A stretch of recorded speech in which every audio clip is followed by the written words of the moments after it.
Thank you for coming. So this is the last of our interviews on the How I Built It series for Scale Up.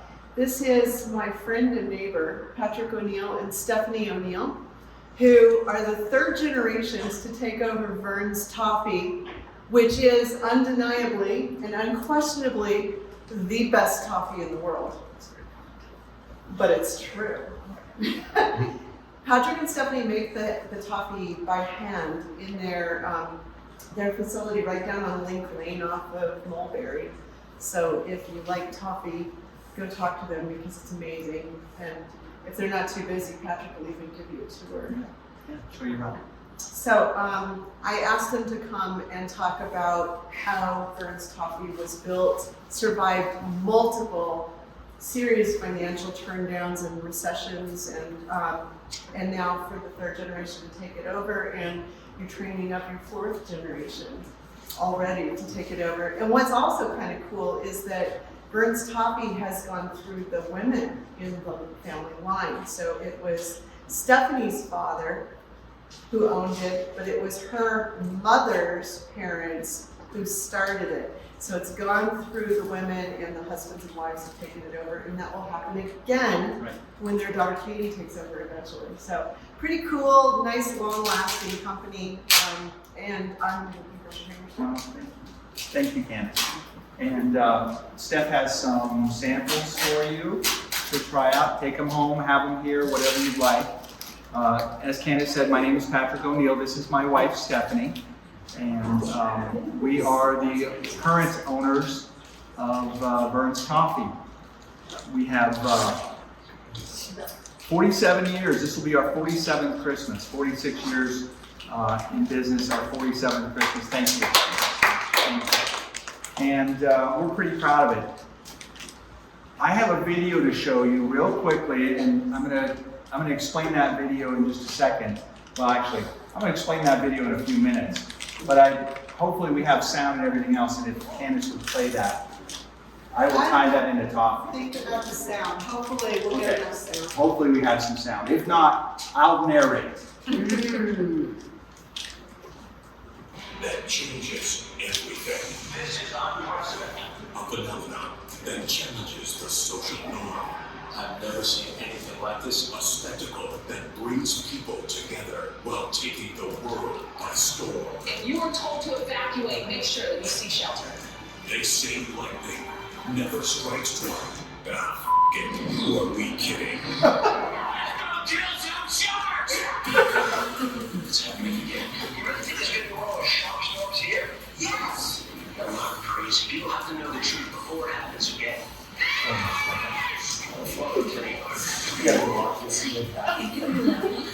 This is the big apple. Something bites us, we bite back. You know what? I'm not going to do it yet. The fireworks begin!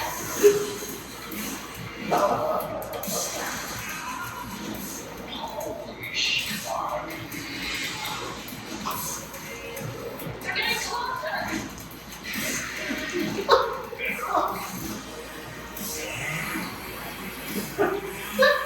We're sharks, we're scary. No one wants to get eaten. But I've been eaten. And I'm here to tell you, it takes a lot more than that to bring a good man down. A lot more than that to bring a New Yorker down. You know what you said, don't you? Jump the shark. Game 2, the second one, premieres Wednesday, July 30th at 9. The Sharknadoes are tough for a New Yorker. Only on Sci-Fi. All right, I showed you that video to explain to you that's a day at Verns Toffee. we are in the toffee business, not in the shark killing business. The topic, or the what I call my talk today, is drywall, segways, Verns Toffee, and Sharknado. And you might ask yourself, what on earth do all those things have in common? I'm going to tie it all together in just a couple of minutes. I'll explain it to you. So Verns Toffee started 46 years ago in 1976 when Steph's grandfather opened the business as his second retirement when he was 60 years old. And that that in of itself is a little bit crazy. Why would you start a business when you're 60 years old and have to work as hard as they did, which was why the second generation came in. So they started in 1976. They had been, he had worked for H.J. Heinz, the big ketchup company, and had been a regional guy with them, and then retired to Fort Collins, loved to play golf, loved to go to Estes Park and do that kind of stuff. But he still wanted to do something. And an acquaintance of his, one of the big developers in town, Mr. Everett, and he were just chatting one day while playing gin or poker or something, and asked him if he would open a restaurant. Vern had never run a restaurant before, but he knew the restaurant business. He'd been in hundreds, if not thousands of them. And so he said he would, and that business was the Colonial Hickory House, and if you're from Fort Collins, you might remember it. Most of you are way too young, but it was over on LeMay by the hospital, right across the street. And they had a very small restaurant there. They were open for lunch and dinner, and people would come in the morning and have coffee and donuts and just throw a couple of quarters on the table for the coffee and the donuts. It wasn't even a thing. It was just come on in, visit, talk, whatever, while Vern and Gert, his wife, were getting ready for the day. And then they did, yeah, it was really fun. Then they did afternoon lunch and then dinner. So they did that for 5 years, and they found out that working a restaurant is a really, really hard job. I'm so glad and blessed that they didn't stick with that. I'm glad I'm not running a restaurant today. I'm glad I make coffee. Well, anyway, after 5 years, they decided to retire again, so they sold that restaurant. It remained in business until not that long ago, and it's where the Jimmy John's sits now. And probably 10 years ago or so, it was sold, and Jimmy John's occupies that space today. Anyway, they retired again, and Vern was doing his thing, but he had a toffee recipe, and he would make the toffee and sell it just kind of around locally, and people really liked it, and they wanted more of it. And so a couple of friends convinced him to open a toffee shop. And so he did. He bought a building, he's 60 years old, bought a building and commenced to making toffee, and had people come in, especially people who knew him from the restaurant. And he had an instant clientele with that. And it just grew as soon as he opened it. Christmas came, they shipped toffee to those folks' friends and family and some business associates, and then that happened again the next year, where it just kind of exponentially grew. And it exponentially grew for many, many years. And a few years later, he was talking to his daughter Mary, Steph's mom, and said, "I'm working too hard. This is not retirement for me. I want to stop. So I am either going to sell this business or close it." Well, Mary and Steph's dad, Ron, had their own professional careers. Dad was a college professor. Mom worked for a huge energy conglomerate, and down in Dallas, Texas. And Dallas, Texas is a tough place to live, tough place to raise a family. Fort Collins is idyllic, especially in the 80s, the early 80s. And they said, "Don't sell it, we're coming." So in 1984, Ron and Mary joined the business. And they worked alongside Vern and Gert, and they had many of the problems that family businesses have when it comes to working with other family members. It's difficult, it can be really, really hard, but they got through it, and they kept doing it. And Ron and Mary bought Vern and Gert out completely in 1992 and kept going.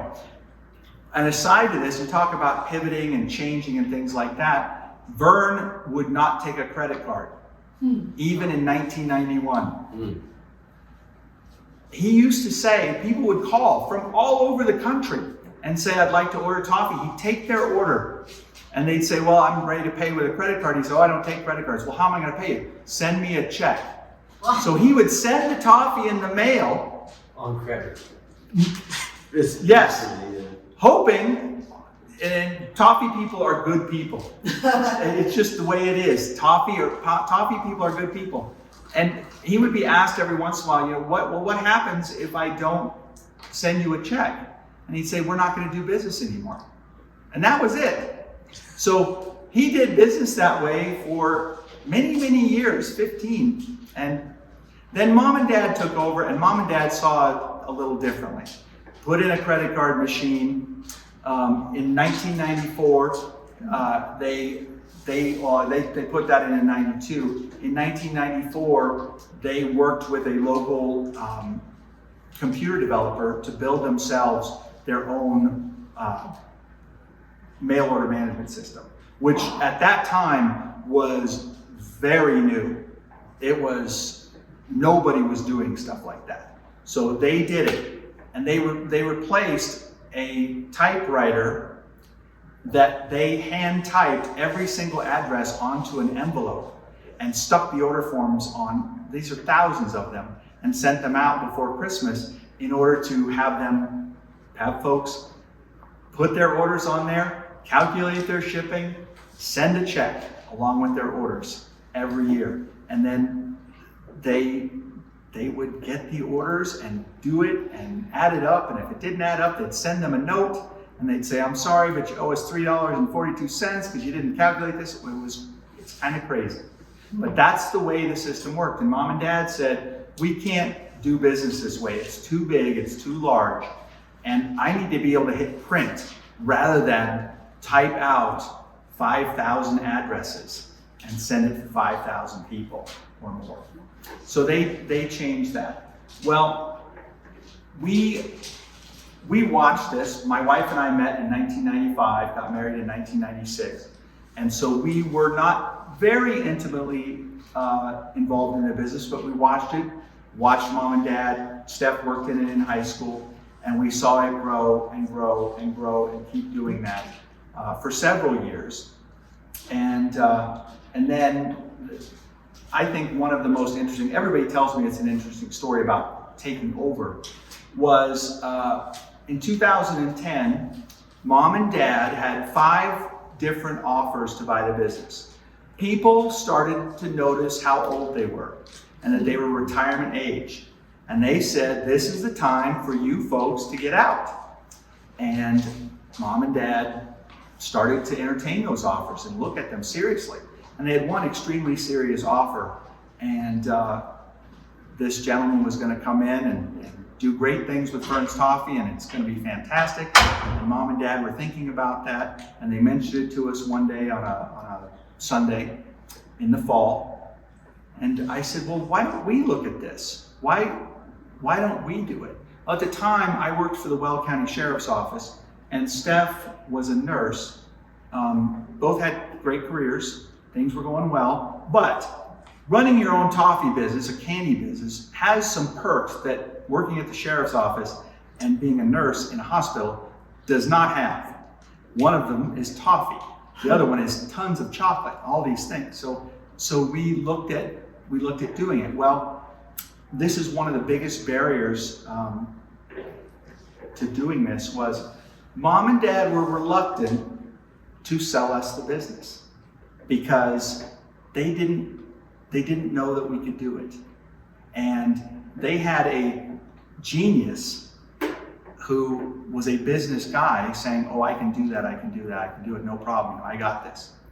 Well, blood is thicker than water. We said we can do this.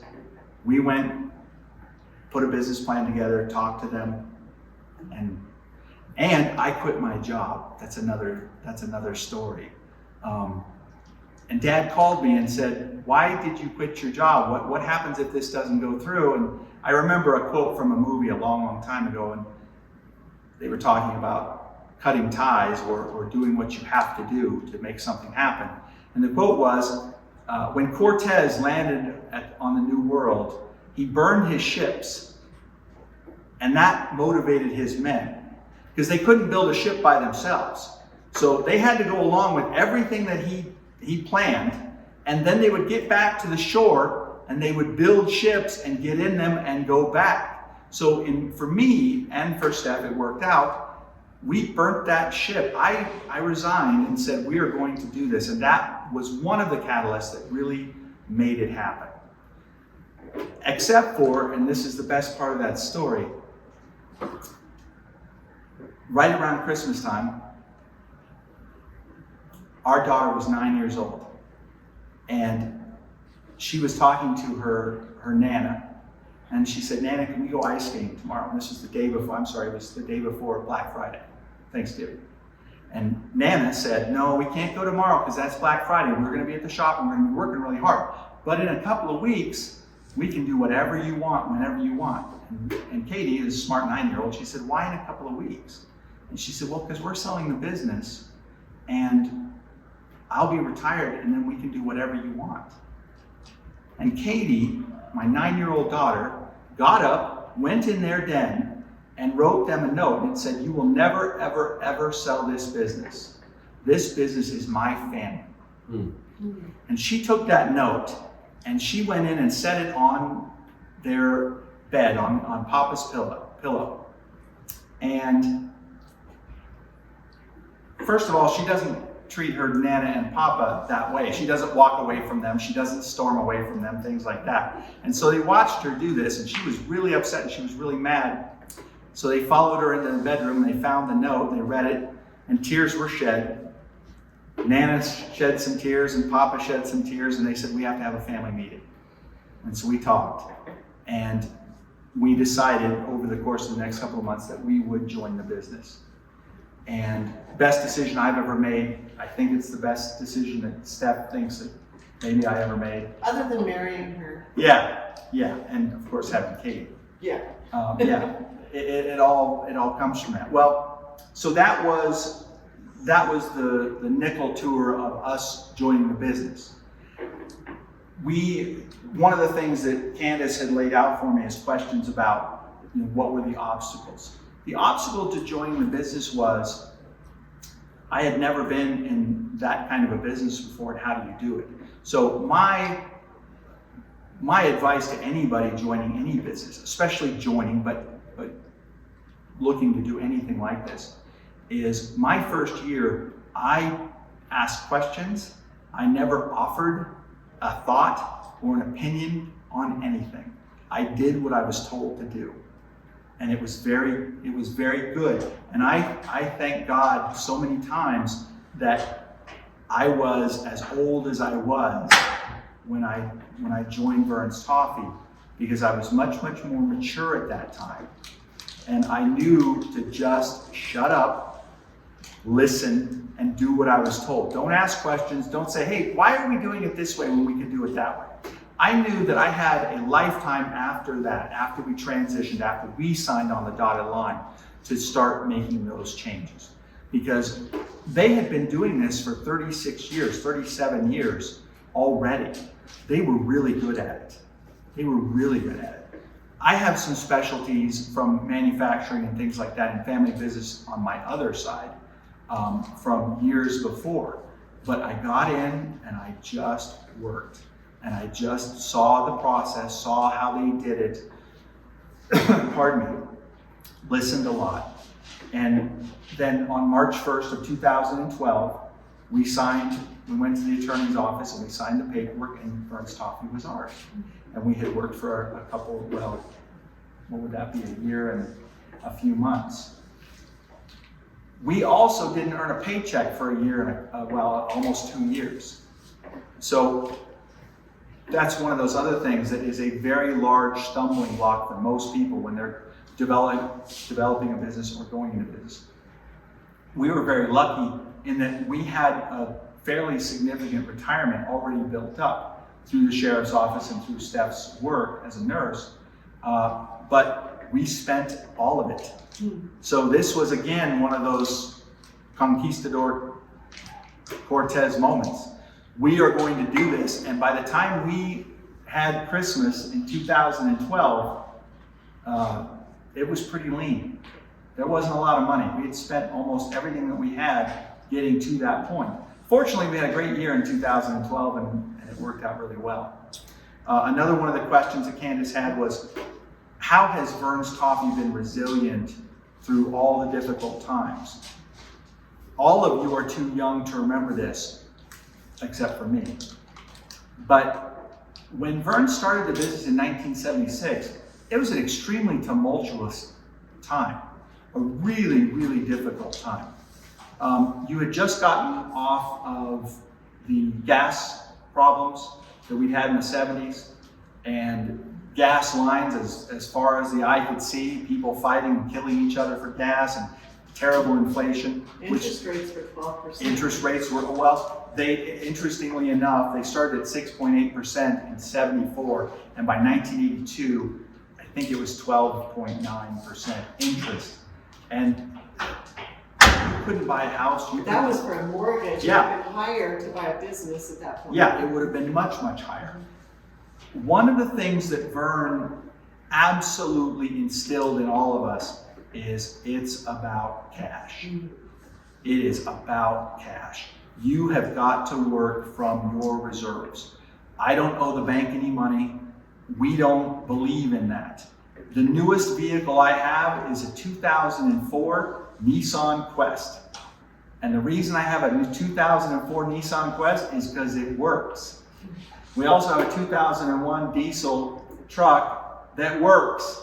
I don't need to change that. I don't need a fancy BMW. I don't need a 2022 BMW. I can buy one if I want to do something really stupid and go buy a $100,000 car on credit, but that doesn't build my business. Not at all. When my family's business in the early days, me just out of college, was a industrial sandblasting and painting business. We did huge plants and big feed stuff and big towers. One of my painting suppliers said that the easiest way that you can figure out whether somebody is going to be successful as a painting contractor is when they throw their shingle out. If the next time you see them, they're driving a new pickup truck, they are going to fail. And that's all there is to it. And I said, that makes a lot of sense. It really, really does. So when we bought Verns Toffee, we didn't go buy a new car because we don't need a new car. We don't need the pressure that brings. I don't need to look at my bank account every single month and wonder how I'm going to do this. So do yourselves a favor and don't do that. Your ego is much better served with a successful business than it is trying to make a car payment on the 30th when you're 30 days late. So don't do it. Drive what you need. When you need something, go buy it. And actually save. And you guys are all smart. You're here. You're doing this, so I know you're going to do that. If you absolutely have to finance a vehicle, you finance the least vehicle that you need to accomplish the mission that you need to do. The first thing that you do is, everybody does this, they go out and they buy something that's got power seats, power windows, power door locks, power blah, blah, blah. You don't need that for a business. One of the things about our business, and one of the things when we make decisions, and this I coined Frank's name back in 2011, I believe. So our business has a name, and his name is Frank. The reason our business has a name is because it doesn't get confused with Vern, who is Steph's grandfather. Steph's grandfather passed away, and I don't want to talk about the business as Vern. So it took on a new name. Make up whatever one it is that you want to have. Ours is Frank. I work for Frank. Steph works for Frank. And when I make decisions based on what I think Frank needs. Frank is the golden goose. Frank makes everything happen for us. So everything that we do is dependent on what Frank wants us to do. So, and I mean everything. When we are making plans, is this good for Frank? Because I don't pay my mortgage on my house if it doesn't work for Frank. because ultimately he pays all the bills. So our businesses, all of you are either in business or starting a business, your businesses will be required to pay the bills. They're going to pay the bills. So if a new BMW at a $1,300 or $1,400 a month payment is made, you need to ask yourself, how does that support my business? You might be a realtor and you buy an SUV and you have a $1,300 payment. Well, okay, you're carrying around clients. That makes sense. For us, we make toffee and we sell it and we ship it via U.S. Postal Service primarily. So a new BMW or a new Cadillac SUV doesn't affect Frank at all. He doesn't care about that. He is not interested in that. What he's interested in is packaging and ingredients and things like that. So that is one of the major things when we talk about cash or business philosophy. Is it all has to come down to that. Now I want to talk about drywall, and I'm going to give you we're going to switch gears a little bit to drywall. Probably nobody in here knows anything about the story of drywall, and probably not at home either. Drywall was invented in 1894. And this is the reason I'm telling you about drywall, because it has something to do with your businesses and your endeavors. Drywall did not catch on at all, not in the least. And it was taken over by the gypsum company in 1916, 1917. And if you Google it, a lot of people will say it was invented at that time, but it was actually invented in 1894. In 1916, the American Gypsum Company took it over and started manufacturing. The patent was long gone for the gentleman who did it, but it still didn't take off. People did not use it. Fine homes and good homes were plaster and lath. I don't know if anybody in here has ever seen plaster and lath. Oh, yeah. You've seen it, okay. So you know what it is. If I've actually done it, I've worked on it, it's really hard to do. Yeah. It's really hard. It takes probably 15 to 20 times more time and energy and materials to do plaster and lath than to do drywall. So you would think that as soon as somebody saw drywall, they would have instantly adopted it and instantly gone for it and said, this is perfect. So the American Gypsum Company, they marketed this, they did everything they could. Nobody bought it. Nobody cared. They spent millions of dollars in the 20s.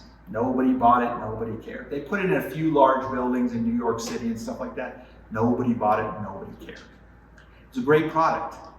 And it wasn't until 1941 through 1945 that it actually took off. And the reason it took off was because there weren't enough plasterers, there weren't enough people who could do that work, because they were over in Europe fighting the war, or they were in the Pacific fighting. So there was nobody to do it. So all of a sudden, people got interested in this cheaper, faster method that ultimately is much, much better. I used to have a house that had plaster walls, and they're thin at the top, and actually they're much wider at the bottom. It's kind of bizarre to work on them because the wall, as it was drying, actually slides down.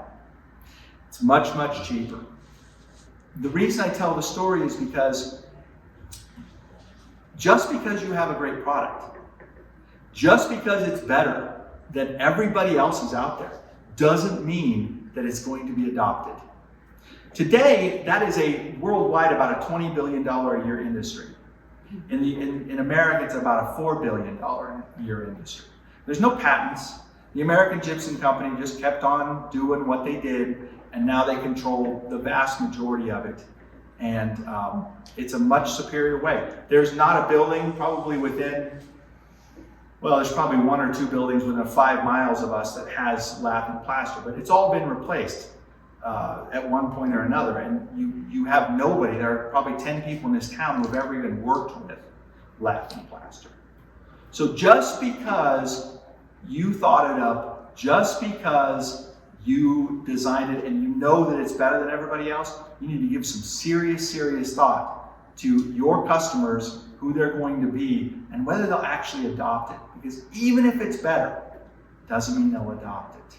And that takes me to my segue. So this is a segue. I don't know if anybody knows anything about the story of Segway, but it was invented by a genius inventor named Dean Common. And around 1999, somewhere in there, he started talking about this revolutionary device and what this thing does. And he got about $500 million worth of free advertising on ABC, NBC, CNN, everybody talking about this thing, how it was going to revolutionize transportation. It was going to replace vehicles in towns. You were going to go to work on this. If you lived within 5 miles of your place of business, you were just going to go there on a Segway. They were going to sell millions of these things. And everybody ate it up. They had it at the White House, they had it everywhere. They showed it off everywhere. And everybody was convinced. He thought he was going to sell initially about 100,000 of these a year. So he ramped up to build 100,000 of them a year. Now, in 20 years, they built 140,000 of them. And that was it. They spent billions of dollars on the manufacturing, on the plants, on the people, on the everything. Is this thing cool?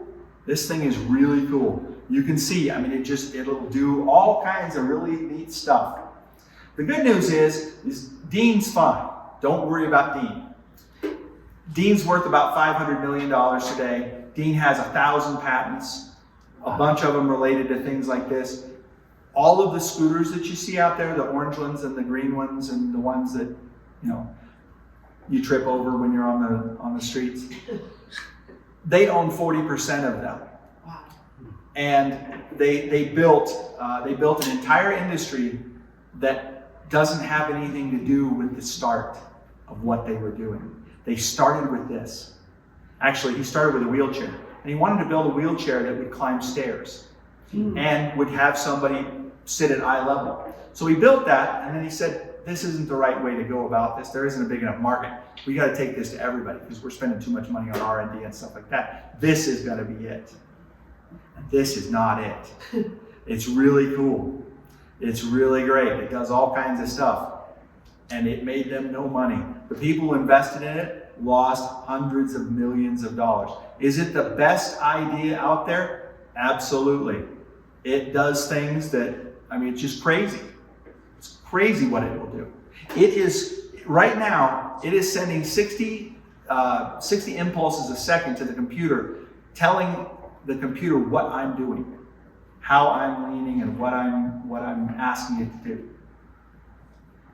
Great. So what? That and a cup of coffee will get you a conversation. And other than that, it just absolutely trashed those people as far as the investors went, because it didn't make any money, even though it was the best one. So I say to you, really do your research. Just because you've got a great idea doesn't mean it's going to pay off. It doesn't mean it's going to work. It could work, but it doesn't mean it's going to build a business for you. It means that you've got a great idea. And that's the story of drywall. The patent for drywall ran out 17 years after it was invented by the gentleman. Never made any money with it. Had one of the best ideas. Again, worldwide, it's in almost every industrialized building in the entire world. Never made that guy a dime. He had a great invention, wrong time, wrong place. Took 47 years for that to materialize and people to start adopting it. So be very, very careful. That's my other thing. Conservative is a good way to go. I understand you got this great idea or you got a great business plan and you're going to go full guns on it, and that's fantastic. But at Verns Toffee, we do things very conservatively. We grow very conservatively. We don't take on, a great example of this is around 2005 or 6, something like that. Whole Foods approached Dad and said, we'd like you to make toffee for Whole Foods. And Dad said, oh, I don't know about that. I don't think that's a really great idea. And the guy said, well, let's just start out in one region. And and you'll do it for these 5 or 6 stores, and we'll see how it goes. So Dad did that for quite some time, and built up a nice side business, kind of making toffee for Whole Foods. But as everybody knows, these big corporations are fickle. Whole Foods sells to Amazon. Amazon changes their entire way of doing business. And we were happy to have left. We got out about the same time they started to talk about it. And we were getting out anyway, because it's just not something that we wanted to do. We didn't want to focus on that. We focus on customers, having relationships with customers. And that's the best advice I can give you there, is demand absolute quality from yourself and your employees, and then build relationships with your customers.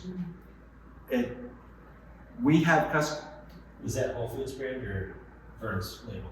That's Vern. No, it was ours. It was our candy in their stores. Got it. And we did that for probably about 10 years. And it just, it just wasn't one of those things that we wanted to keep doing. Mm-hmm. By the way, selling wholesale to someone to sell your product versus selling it yourself is a completely different animal. If you're setting up to sell wholesale, good luck. I don't like to do it. I hate to do it. I am no fan of that. If it works for you, fantastic. But my toffee costs $23.95 for you to come in and buy it. I don't want to sell it for close to half of that so that somebody else can make that profit. Oh, you won't make it up in volume? I don't want to make it up in volume. What about the exposure? I don't want the exposure. I don't want it. I have plenty of exposure. And if you try the toffee, and I hope you do, and I hope you enjoy it, you'll understand that I don't want to sell 100,000 pounds of toffee next year. I want to sell the best toffee that we can possibly make. And every single time I've ever seen anybody try to scale up that kind of an operation, they always lose the quality. One of our big competitors 20 years ago got big. And it hurt them. Their quality suffered. And I don't want that. I'm not interested in that. If I can't have a hand in the business, managing the quality and making sure it's exactly what it needs to be every single time, then I'm doing something wrong. If I can't manage that, then I'm losing out. Frank is losing. We as a family are losing. My daughter is losing. My daughter's 20 years old now. She's joined the business. She loves it. She's the 9-year-old I was telling you about who said, you cannot sell this business. Because at 9 years old, she had designs. She's gonna do this. This was her thing. She always wanted to do this. It's what she wanted. And so my job is to make sure that it's there for her when she wants it. And that's the legacy and that was Vern's legacy, to make sure it was ready to go when Ron and Mary joined. That was their legacy. Thank goodness they chose this path to make sure that it was ready for Steph and myself when they were ready. Go ahead, Candace. So the guy that was going to buy it, Yeah. you told me a little story years ago about his designs on it, what he was going to do to scale it. And didn't he end up buying something else? He did. So there was a very small toffee company in Loveland. I'll tell you this story. It's a sad one for them. We took over. Mom and Dad were going to sign the paperwork on the Tuesday after the Thursday's conversation with my daughter. And his plan was to scale Verns. Yeah, it was to just go through the roof. They were going to be in Dina DeLuca. They were going to be in, name them, and they're going to be everywhere. And so Dad called him and said, we're not going to do that. We're going to go with the kids. And his response was, and it's not the worst response in the world, it was, they're going to fail. Third generation companies never succeed. They always fail. Well, that's not exactly true, because we've not failed yet. We've been just fine. But thank you. But he said, they're going to fail. That's it. You're done. Don't count on your money. You're never going to get it. And so he bought this little company in Loveland, went to making a whole bunch of toffee and changed the recipe immediately, of course. Changed the name immediately. I don't know why he bought the company. Why would you do that? I don't know. But anyway, he started making toffee. And now don't do this. And I'm going to be highly critical. I'm not going to tell you his name, but this is what they did. 2.5 years after we bought our company, on Christmas Eve, I went to their Facebook, because we follow our competitors. As you should. And I went to his Facebook, and on Christmas Eve, they put a Facebook post out that said, nobody needs to come back to the plant the day after Christmas because we're closed. Now, if I can give you any piece of advice, be a better human than that. Wow. Yeah. He fired his entire staff of 44 people via Facebook on Christmas Eve. Wow. Don't do that. Yeah. Be a better human being than that. That was horrible. Anyway, we don't normally celebrate people's... Go ahead. Was that 2020? No. That was a long time before that. It was 15, 16. It was 14, I So think. no macro. I think it was Christmas of 14. 2 years No, it ago. had nothing to do with the. Yeah. It had nothing to do with the pandemic. Yeah. It was. It had to do with the toffee. It had to do with the toffee and the fact that dealing with Dean and DeLuca and Whole Foods and Trader Joe's is extremely difficult.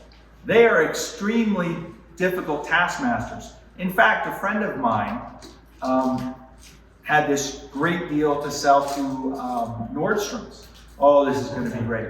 I have candy and I'm going to sell it at Nordstrom's, and Nordstrom's is going to do this great thing for me. And this is just going to be huge. And it was licorice of all things at Christmas time. Christmas licorice. What? Okay, fine. They bought it, whatever. So he gets 5 pallets of licorice and sends it out to the Nordstrom stores. And guess what? It didn't sell. And guess what happened? This is amazing. I had no idea. They returned it. They didn't return it. They called him and said, here's your bill for the rental on our space, on our shelves, and you need to come get your licorice. We're not doing anything with it.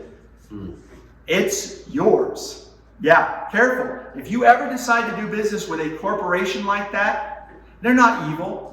That's just how they do business. Read the fine print. Read the fine print. So he had 4.5 pallets of Christmas licorice. I don't know how many stores he had sent them to, but bunches that he now has to deal with. And eventually it just came down that he paid the bill, he paid the rental space, and asked them to throw it away. Yeah. Destroyed. Because there's nothing he could do. You know, you don't ship that stuff back at your own expense. Yeah. $500 or $600 to. And it's getting stale. Yeah, and it's stale, and it's just a terrible story. And that was totally an aside, and I didn't mean to tell that story. But that is the story of drywall, a segue, Christmas licorice. And now my final story is, my final piece of advice is Sharknado. Do you remember Sharknado? Yes. Has anybody ever seen Sharknado? All 3. There's 6 of them. There's 6? You have work to do. You have work to There do. goes the weekend. The weekend. Yes. Weekend's coming. And a 7th is in the works. Yes. All right. So here's the interesting thing, and the reason I wanted to tell you about Sharknado. Yeah, I know, isn't it crazy? There's 6. When you decide that you have an idea, and then you talk yourself out of it, that might be the biggest mistake you ever make.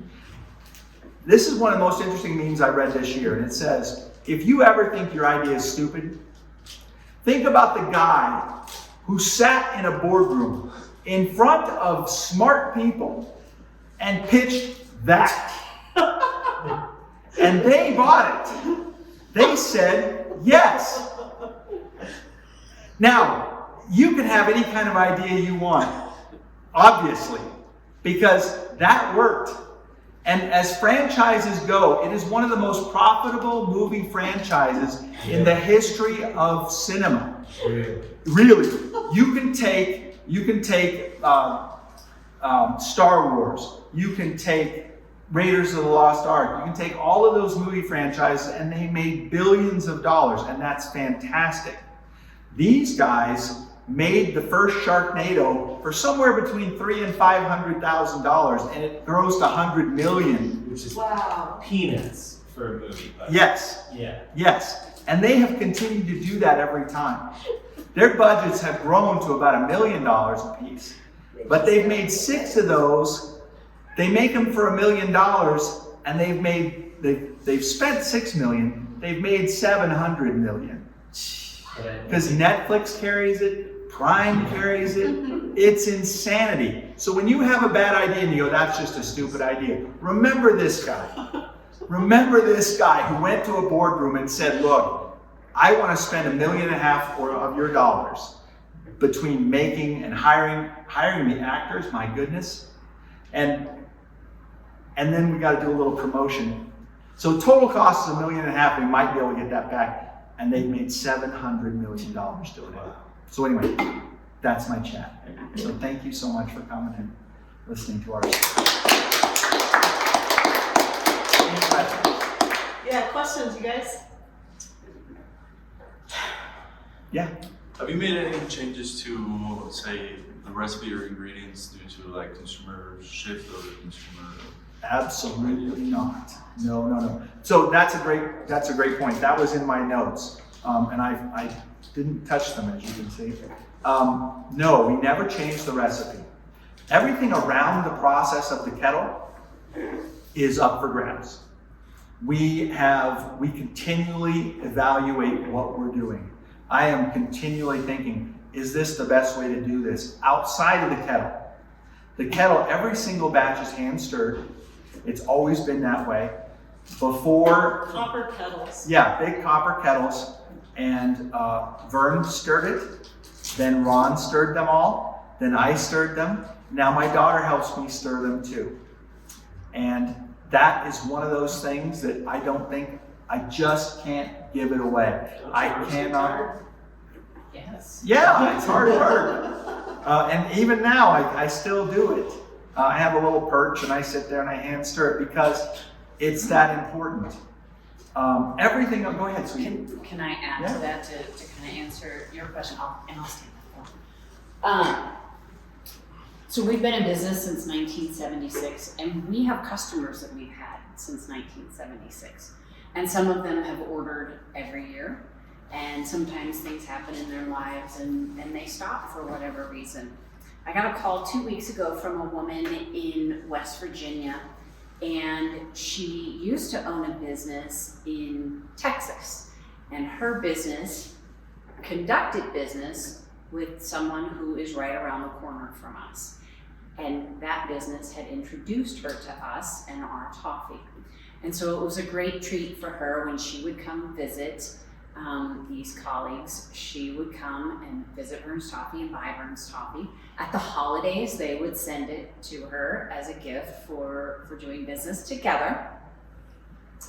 And somewhere in the mid-90s, she retired.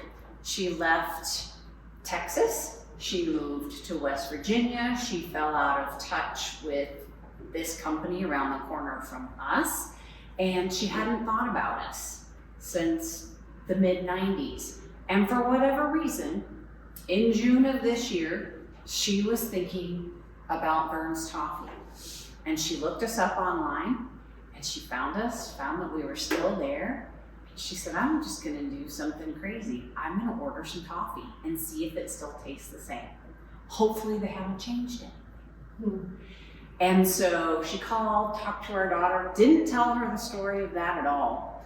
Ordered like 6 pounds of toffee.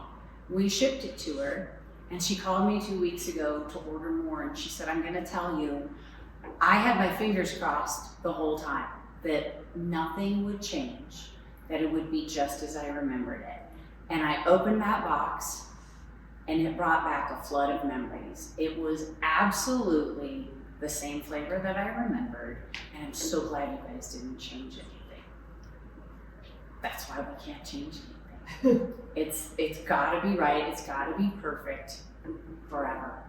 It has to be what you remembered in 1976 and in 1996, and it just has to continue. So that part has to stay the same. which creates complications for you. Yeah.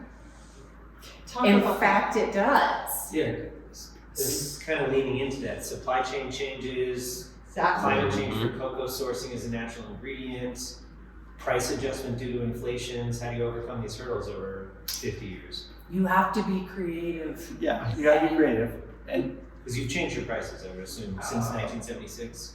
Ooh, yeah, yeah, about- significantly. Yeah, many hundreds of percent.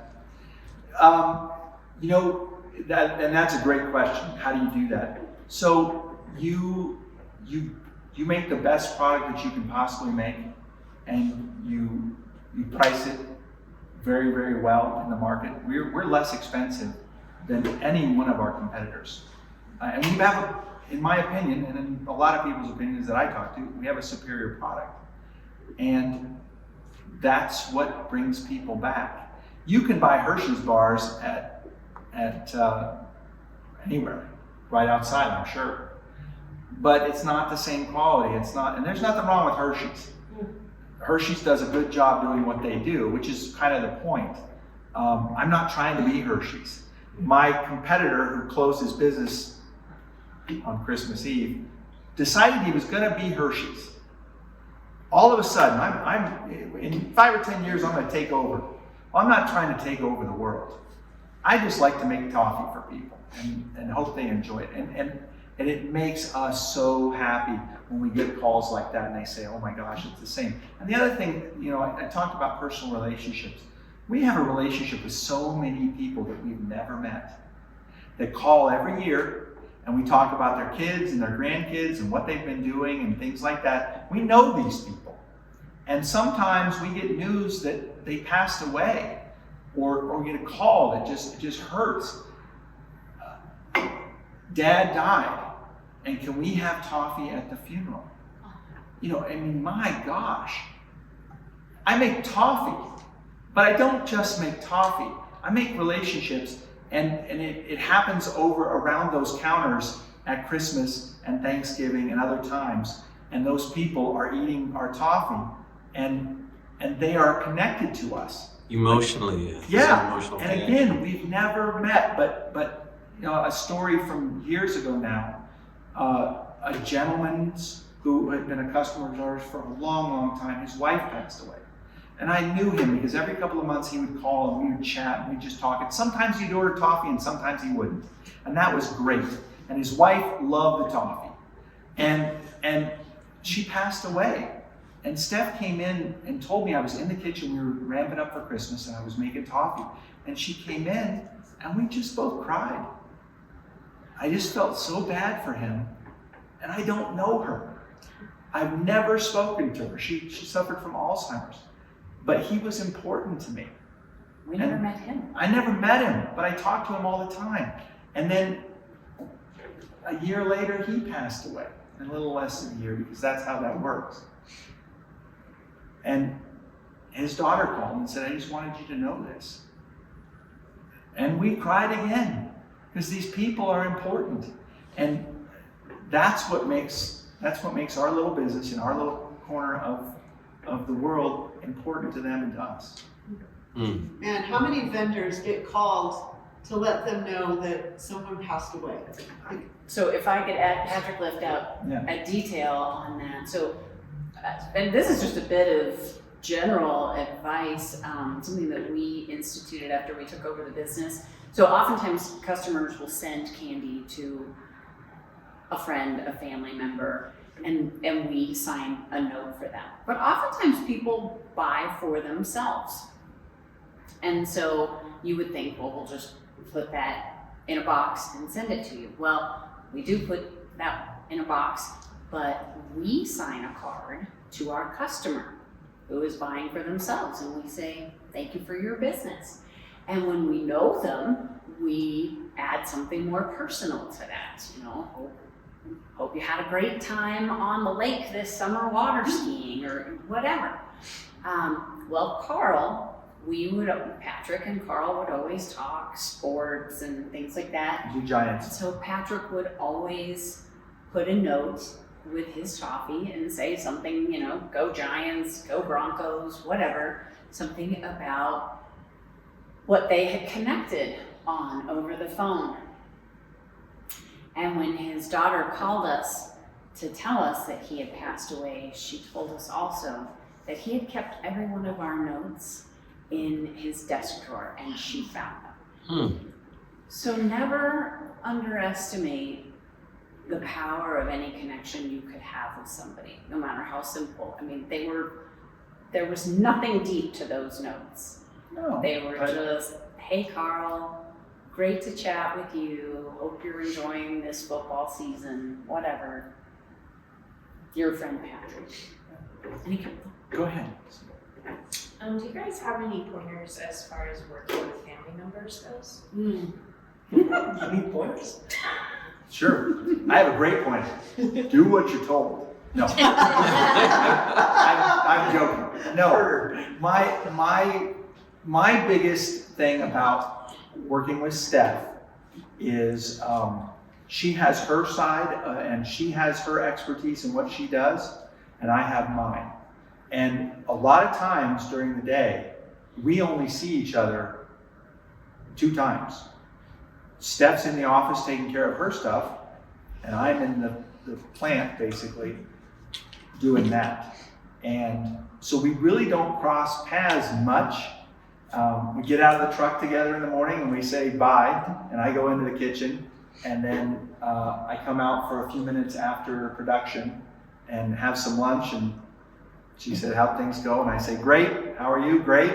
And then I go into packaging. And so I think compartmentalizing is really important. Listening to the other person is extremely important. Steph knows our books inside and out. I don't. That's not my thing, and I don't get involved unless she asks me. I'm not interested. I trust her. She does what she does really, really well. And I try to stay away from the phones. Because when I answer the phone and somebody asks me questions, I generally tell them, I'm the toffee maker. I don't actually know that. But if you'll wait on hold for just a minute, I'll get that answer. Which is kind of weird because I own the business, but it's really not my thing. I'm hoping somebody's going to pick up by the 3rd ring, or I'm going to do it. And So you don't co-own? oh yeah, we own the business. Oh, okay. Yeah. So, and when you're asking that question, are you asking about dealing like as a couple, or are there other entities involved?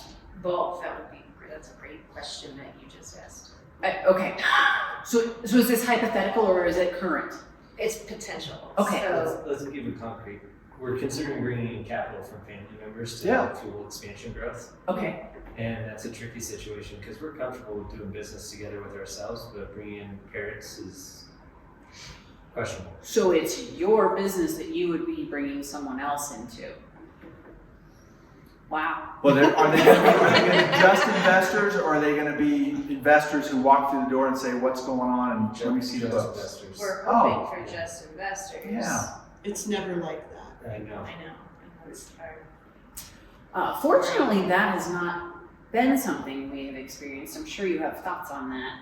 Patrick is very good with structuring and how to do those sorts of things. I would kind of go into it thinking, this is probably going to be great, right? But Patrick would be a lot more measured with Yeah, you have to have really, really, really concrete requirements. and boundaries. Yeah, this is your money, you're putting this much in, and this is what your return is going to be, and how it's going to be communicated. Because you can't call me every 3rd Monday, or even more than that, and ask me what's going on. Because I'm busy doing the things that I do. I assume that you come from good parents who are going to treat you well and aren't going to be looking over your shoulder all the time. But that is a sticky situation. So But also though, if I could just real quick, when we talked with mom and dad, their biggest concern when we were joining the business and ultimately taking over was not in fact that we couldn't do it. Their concern was having bad interpersonal relationships. Because as Patrick had alluded to, when they joined my grandparents, there ended up being a great deal of tension and friction at times. And we were and are so close to my parents that they couldn't bear the thought that that might happen between our two families. So that was their biggest obstacle, was the thought that maybe we wouldn't still always want to be around each other. And so one of the things that my parents did, and we thought was great, they really sought excellent counsel. They spoke with great financial planners on how best to structure it, how it would work really well for them, and how it would work really well for us. So it was going to benefit Frank, and it was going to benefit my parents.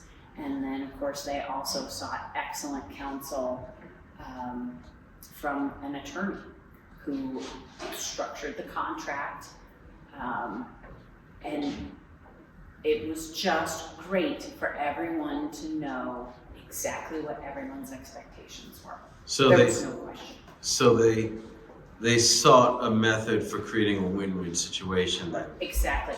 Okay. Rather than just seeing it as, we were in a really unique position since they were trying to retire. It was really, how do we build wealth for the entire family? How do we live in our retirement? And yet, they didn't want us to suffer. They didn't want us to just hand over everything forever and live on nothing, live like paupers. So they wanted it to be something that was always reasonable and beneficial. And it was a wealth building transaction for our entire family, for generations, for 3 generations, for them, for us, and for Katie. So, but that all came from really talking to people who are an expert at planning those sorts of things out and making sure that it is beneficial. Yeah, on that, go ahead. Just a comment. I really appreciate you still say you are a small business, little business, and very concentrated for your quality. I really appreciate that. The Toffee is the best. Why I say that? I come from China.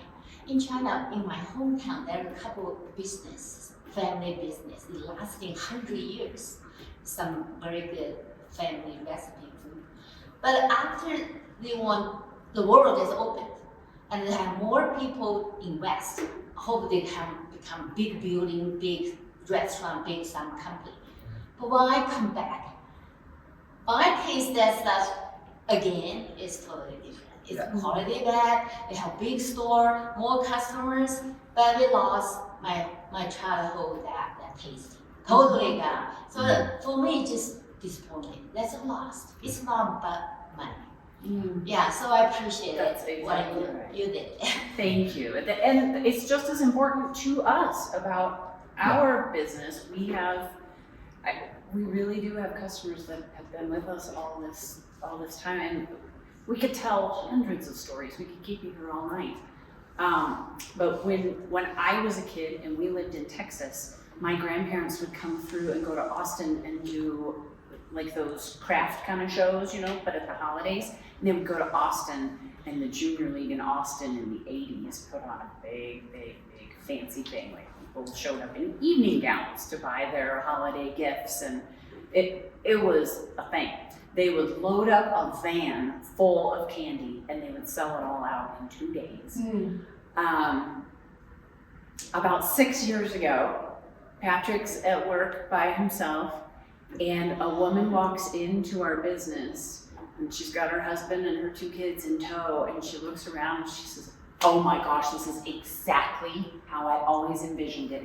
It's exactly what I thought it was gonna be," which, if anyone ever comes out to our business, you will wonder how anyone would ever envision that our business looks like our business does.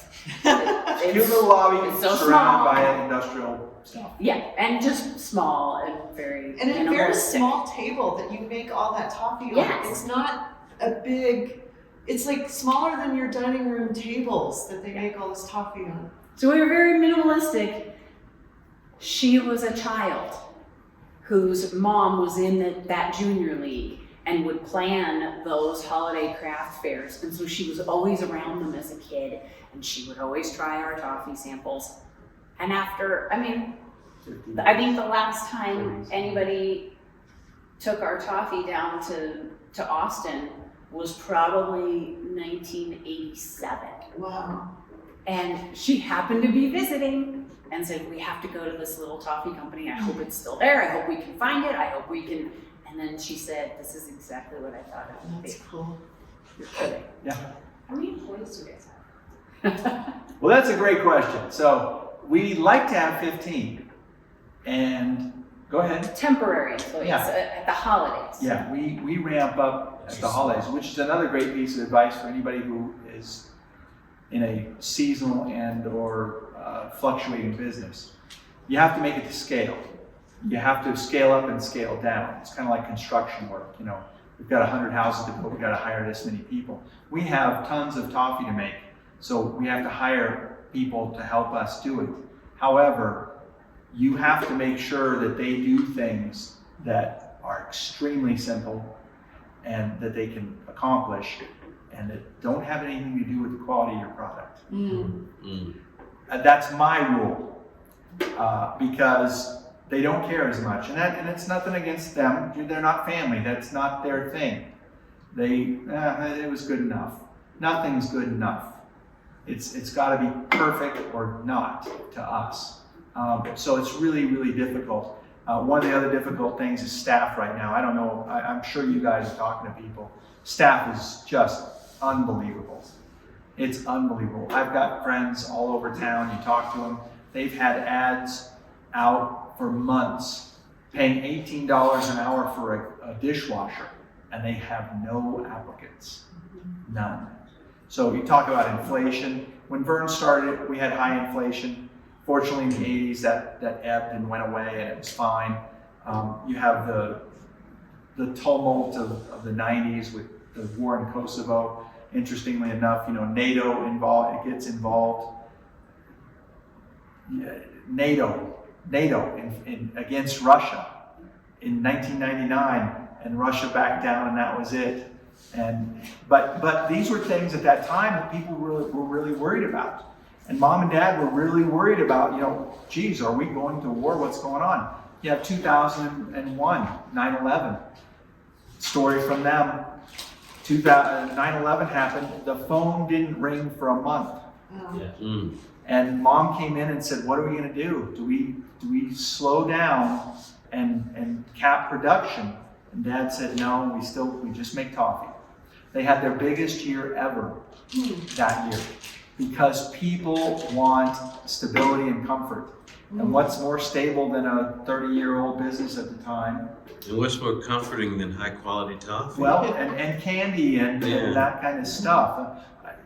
That's our thing. Quality over volume is really important to us. And those people, you hate to raise your prices. I absolutely hate it. It is gnashing of teeth every year. Not every year, sometimes we don't. We usually raise prices every 2 years if we can get away with it. But the last couple of years have been really hard. This one was really tough. You look at your prices, not to talk politics, but one of our very famous politicians said, we need to lower our costs. Really? I can't lower my costs. My costs are dictated by my suppliers. When I call the chocolate guy, I am going to pay the price.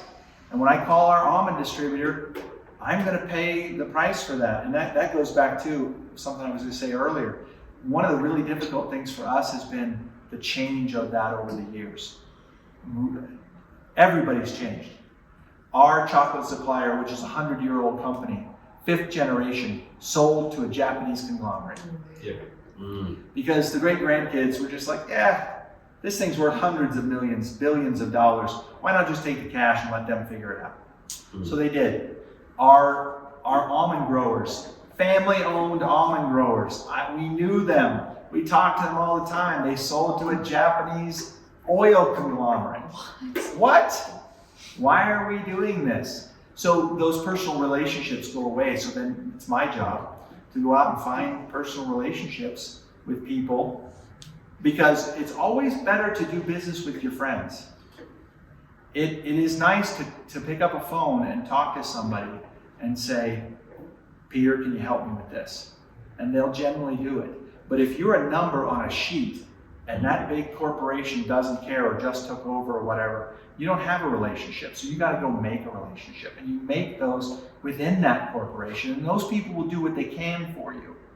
But then that's kind of capped, because they can only go so far. So it makes it much more difficult. That's been a difficult thing in the past 6 or 7 years, is all of our suppliers are going that route, and it's painful, and I don't like it. And being a small producer, you were not top of their list for No. delivering product. We're not taking train loads like other people are. Yeah. And so the train goes right by Fort Collins. Yeah, or not at all. Are you looking at stocking agreements or like longer term contracts to try to offset supply chain shortages? So we do that with our almonds. Yeah. With our chocolate, that's not possible. We work with the largest supplier of cacao, or roaster of cacao beans on the continent. It's called Blommer Chocolates. Nobody's ever heard of it. They supply Hershey's. They supply Mars. They also supply Verns Toffee. And funny enough, until 10, 13 years ago, something like that, Dad used to call Peter Blommer every year and just chat. He was the 4th generation owner of Blommer is actually how it's said, chocolates.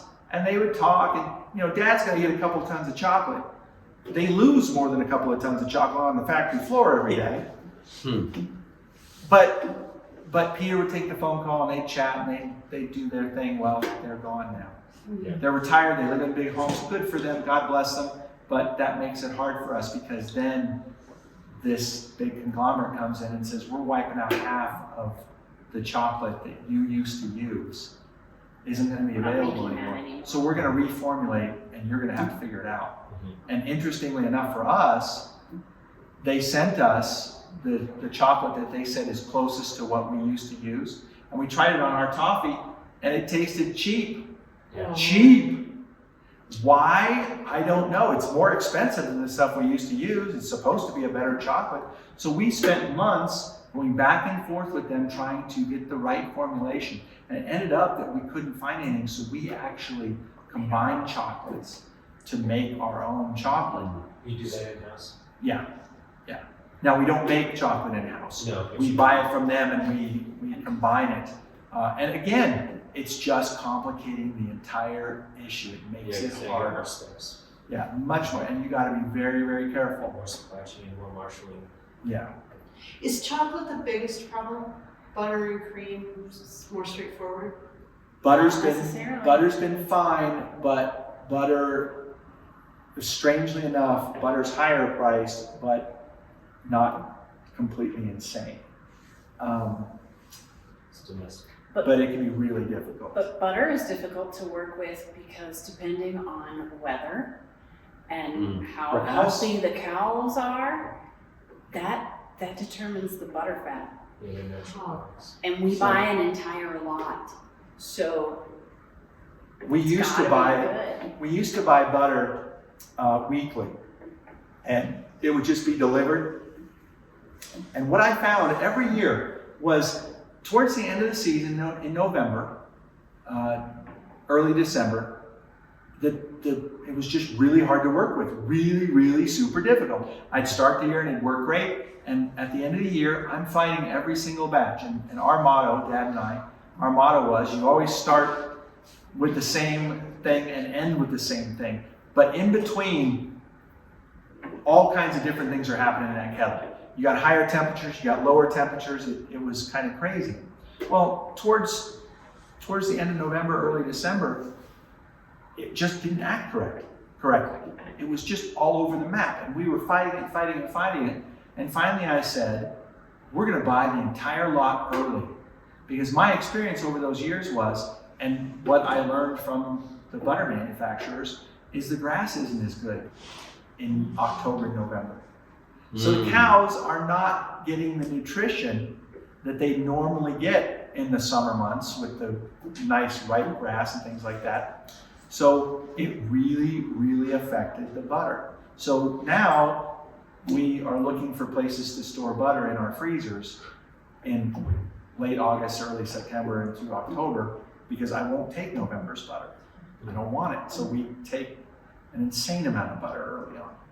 What's been fascinating for me as a business owner, getting to know Patrick and Stefanie, is for Phil and me, we're a family-owned business, and our problem is always sales.